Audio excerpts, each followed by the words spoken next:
What up? Murder Excellence here. I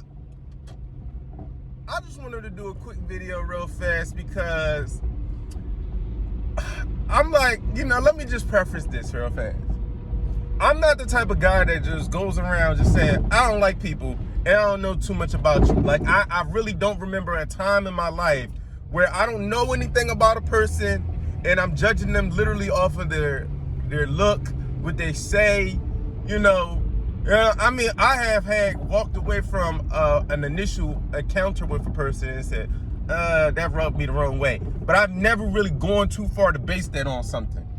And you have to show me numerous times. And a lot of people get rubbed the wrong way by the fact that I do that, because it's like, damn, you're going to keep taking all them punches before you realize that. But at the end of the day, I just don't like using that to gauge things, because in my own history, which is far beyond what anybody else can say they've been with me to know, you know what I'm saying?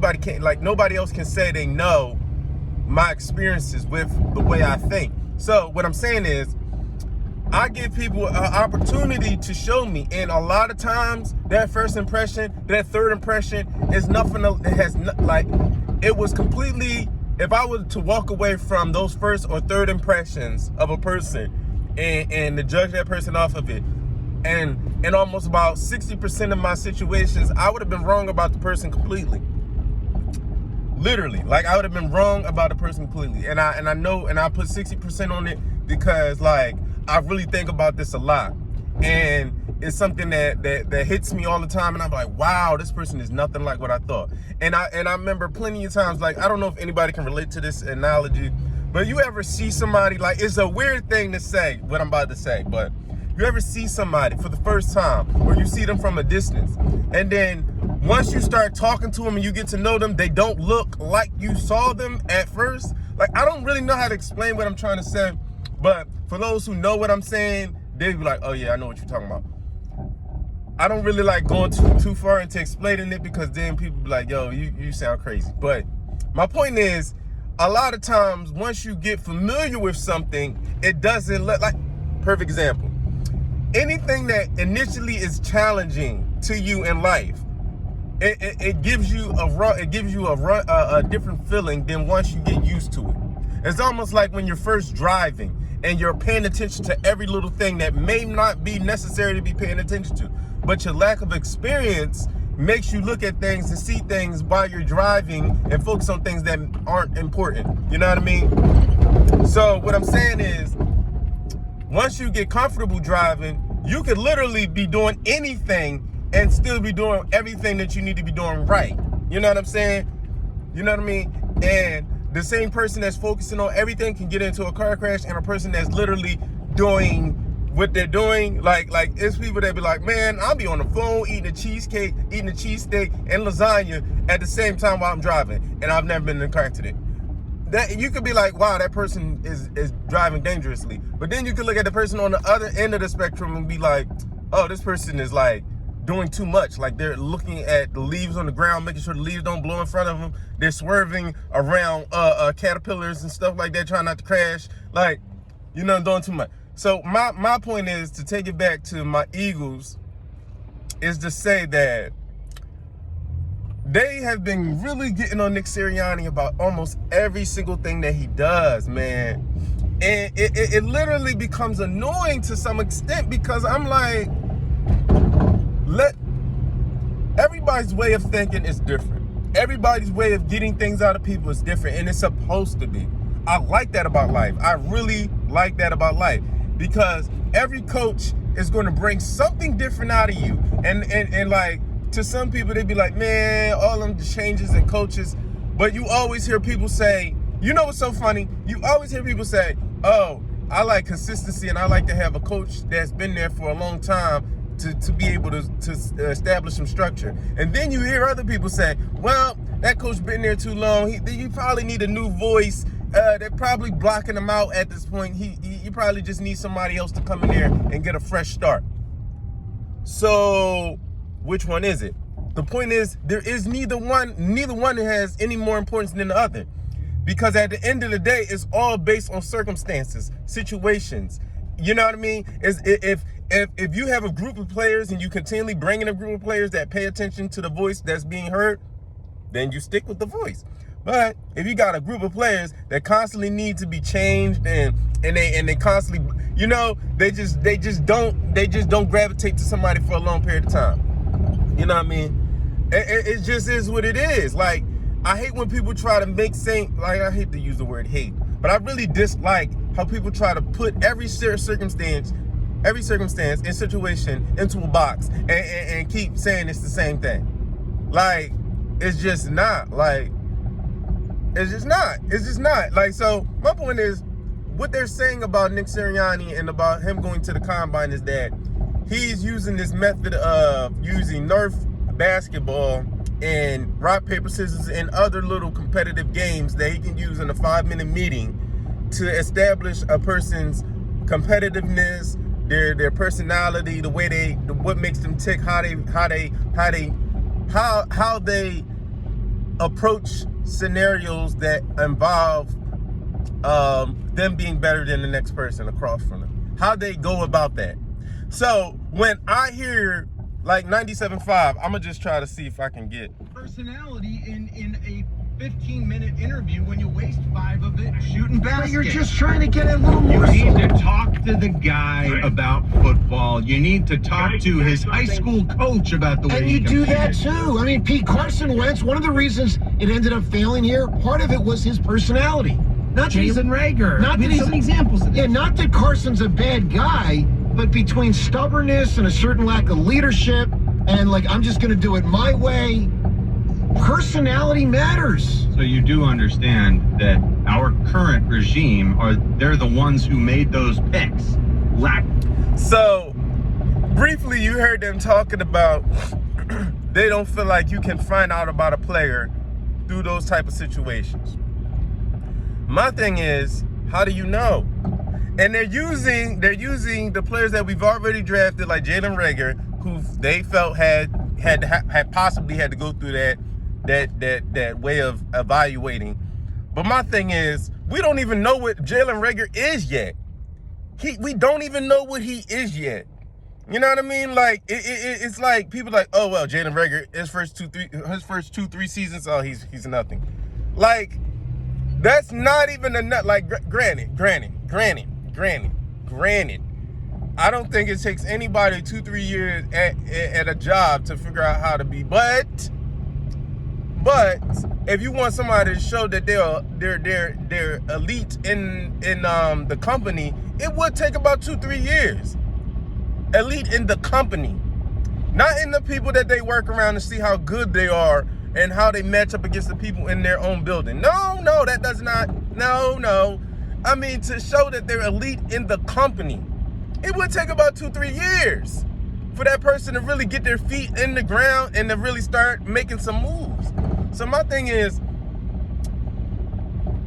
while it has its flaws, I don't really know any certain, like 100% way of evaluating the player to decide how good he's going to be. Because, I mean, look at Michael Jordan. Not to compare anybody to Michael Jordan, but his first year, he was injured. He missed 72 games, I believe. You know what I mean? So it's not really like people are like, and think about this, right? He missed 72 games.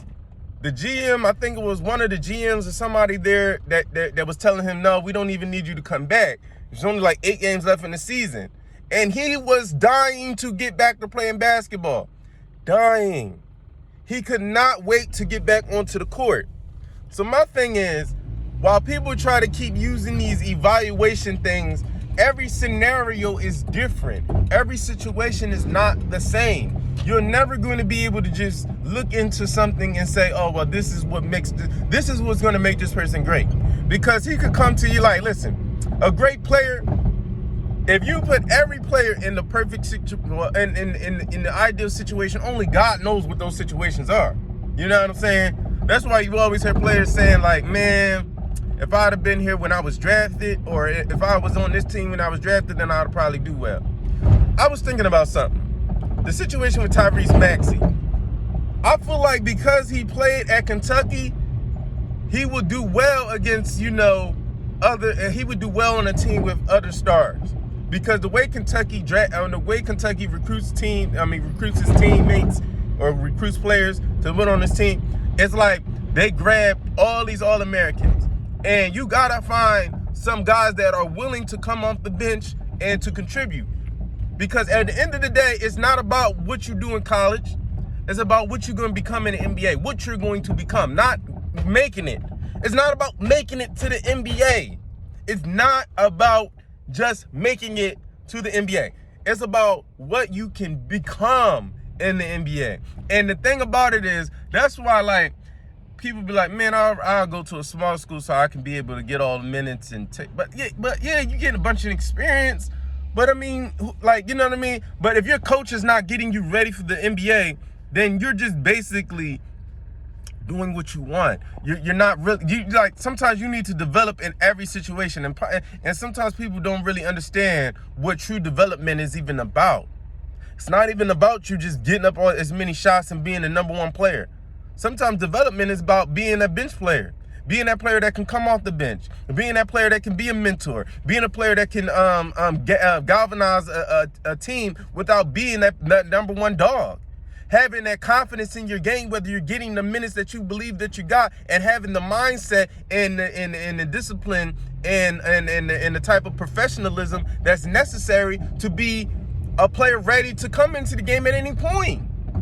Because, like, it just really irritates me that you have almost 6,000 players in college basketball that are probably, I'm not going to say 6,000 players, but it's about 6,000 players every year that are going to be eligible to be drafted, right?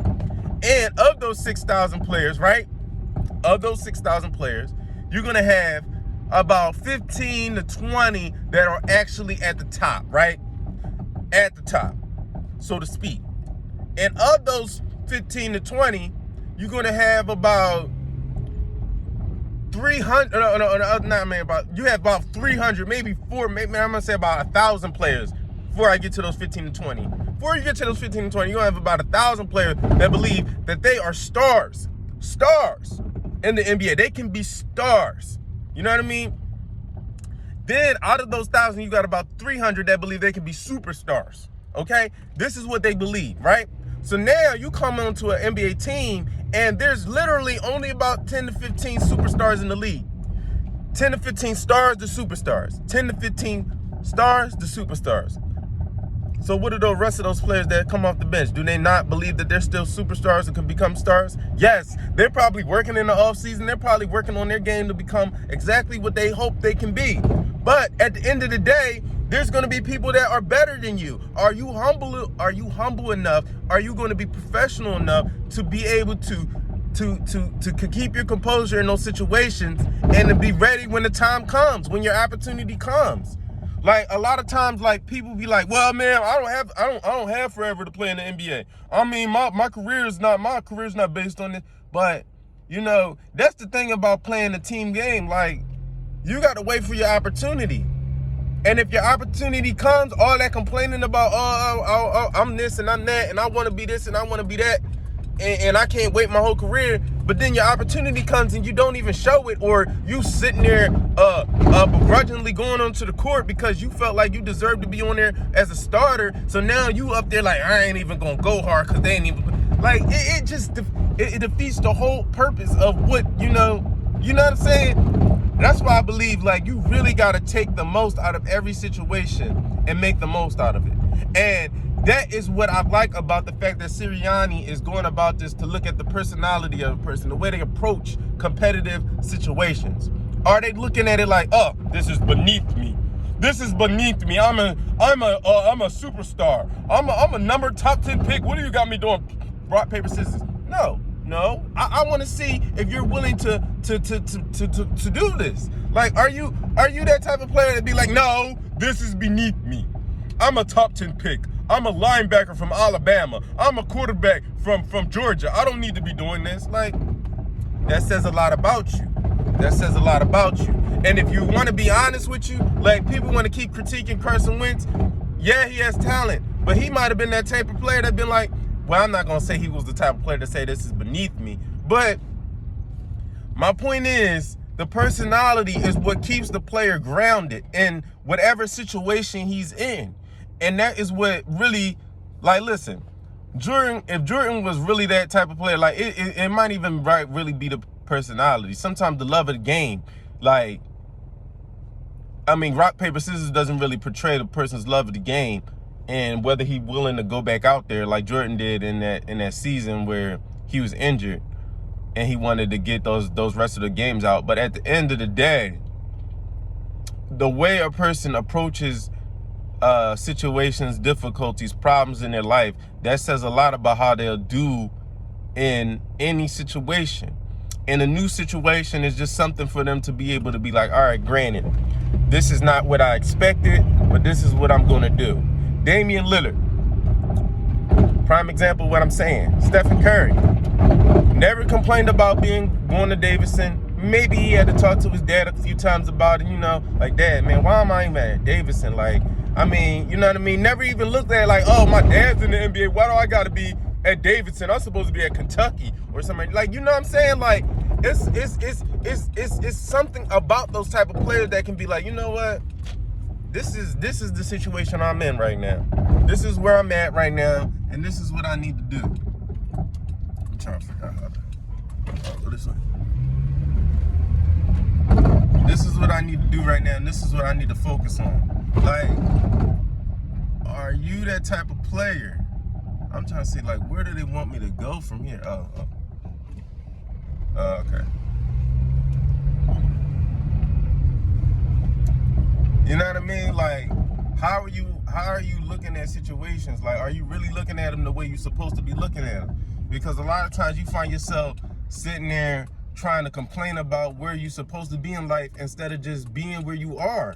You know what I'm saying? And that really is a problem in this world today. People always talking about where they supposed to be at, where they feel like they should be, where they, you know what I mean? Where are you at now? Why are you not there? Why are you not there? Because the only way you can get to anywhere is by getting there, by taking one step at a time. You know what I mean? Nobody gets to jump to anywhere they want to go. And if they do, are they really ready for it? You know what I mean? You always hear people say, like, man, your daddy gave you this and you was blessed to have that and you grew up in this type of situation. True, they might have, but that's their situation. What are you going to do with yours? You know what I mean? Because they still got to make the most of theirs. All of the stuff that they blessed to have can take away all the work ethic that they need to have to stay wherever they're being placed at. Are they going to be able to do that? Can they do that? You know what I'm saying? So while you worried about somebody else being able to be fortunate to be placed somewhere else, are you going to be ready for it? However you got to get to where you got to go?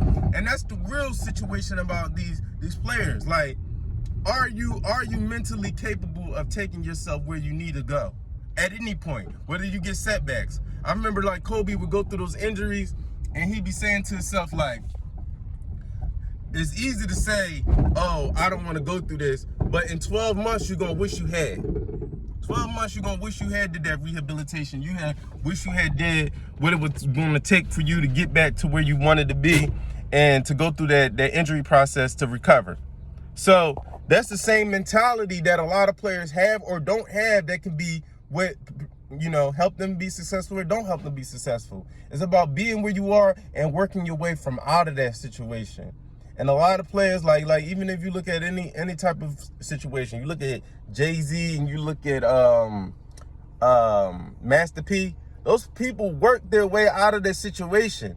Jay-Z was not a 15-year-old, 21-year-old rapper. This man had to literally grind for a long time before he was even given the opportunity to do what he was trying to do. Kanye, all of these people had different situations, and all of their situations, only thing I can see similarities in is that they had to have the mental resolve to fight their way from where they were to get to where they're not. And they wasn't saying, oh, this is where I should be, this is where I should be. And if they was, they were willing to put in the work to get where they needed to get.